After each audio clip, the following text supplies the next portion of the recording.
Hello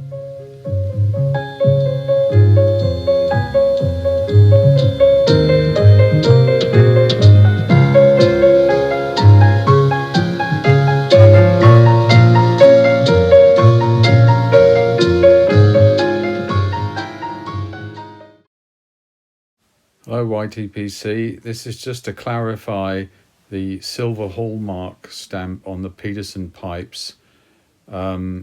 In this my particular one, to the left is actually Hibernia. She is a female figure sitting, and under her left arm is a harp.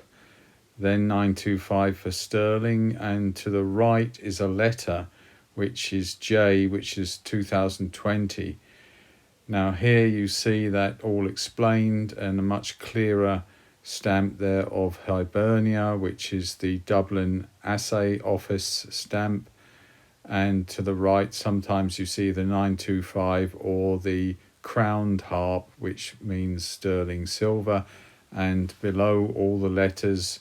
And if you look to the far right bottom, you see 2020 is the J, just to explain that for anyone else who's got one of those pipes. Cheers.